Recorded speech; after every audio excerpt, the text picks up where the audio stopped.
eu posso dizer que o senhor começou com isso, tá? Vou lhe responsabilizar. O senhor deu uma entrevista e declarou seu voto no Bolsonaro. O que disse? Ah, Disse que Aí, sou aí, contrário às polarizações. mas peraí, deixa eu concluir. Que aí o senhor disse isso, aí não sei por que, sei lá, uma semana depois, sem serem entrevistados, diversos ex-ministros começaram a se manifestar pelo Lula, né? O Joaquim Barbosa gravou vídeo, Celso de Mello, que, né, me surpreendeu de ter se manifestado sobre política, né? Não é se manifestou sobre A ou B ou C, mas ninguém perguntou, ele foi lá e se manifestou. O Carlos Veloso também. Se arrepende de ter se manifestado Quem politicamente? sabe, se pela vez primeira seguir o meu exemplo. O que eu disse? Eu disse que, como sou contrário a polarizações, eu votaria em quem estivesse em terceiro lugar. E procurei votar em quem estava em terceiro lugar, no primeiro turno. E que no segundo turno eu votaria no atual governante, no presidente Jair Bolsonaro. Por quê? Por quê?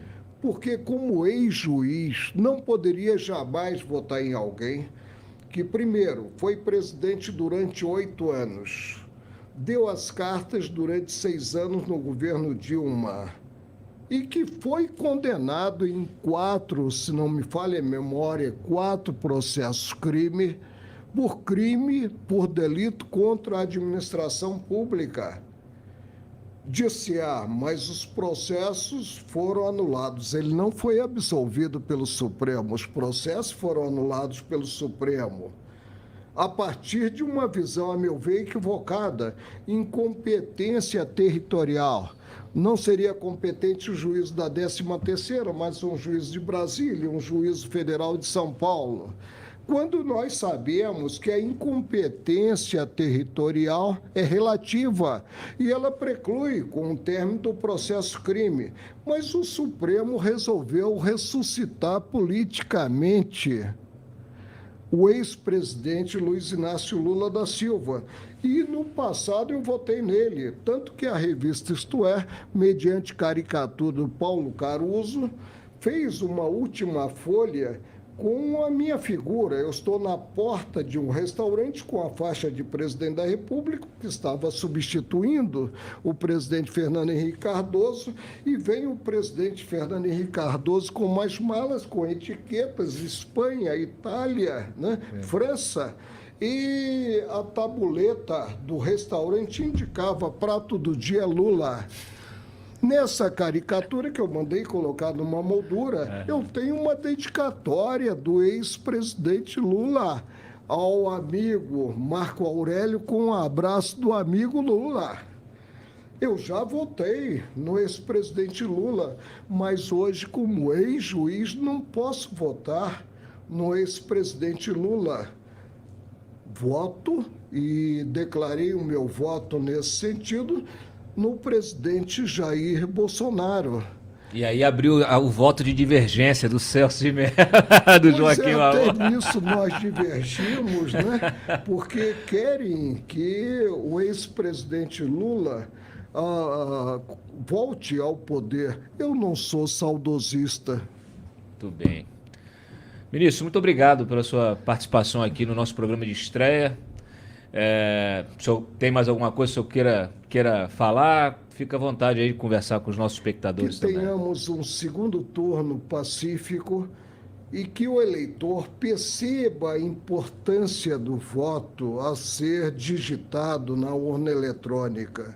Ele é uno, mas se somará a tantos outros e implicará a escolha do dirigente maior do país, que praticará atos que repercutirão na respectiva vida do eleitor.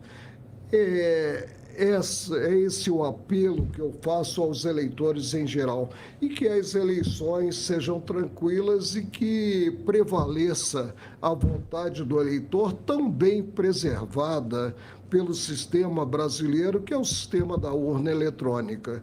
Participei de eleição como estagiário, era juiz eleitoral à época, um primo, né? Na Zona Oeste, no Rio de Janeiro. E, à época, nós tínhamos a cédula, que ensejava inúmeras distorções, rasura, ensejava a interpretação por quem estivesse apurando os votos, ensejava a cantada do voto de forma equivocada para anotação no mapa. Hoje em dia, não. Hoje em dia, a vontade do eleitor ela é digitada numa urna, num mecanismo super seguro, e essa vontade é preservada. Aguardemos o resultado do segundo turno no dia 29, penso que é 29? 30. No dia 30 de outubro, e que prevaleça, como eu disse, a vontade em si do eleitor, e que se dê ou não ao presidente que está tocando, né, as mazelas do Brasil, que nós temos grandes mazelas, que se dê um segundo mandato ou não se dê esse segundo mandato, se ressuscitando, portanto, politicamente, o ex-presidente Lula. O senhor mandaria uma mensagem para o presidente Bolsonaro nessa linha também, de respeite o resultado e tal? Tem uma máxima. Os homens aceitam mais gestos do que palavras. Tá certo. Ele, presidente Bolsonaro, talvez tenha pecado um pouco, ele hoje admite isso, ele já mudou o tom, né? Nas palavras, mas nos gestos, ele tem uma governança, sob o meu olhar, elogiável.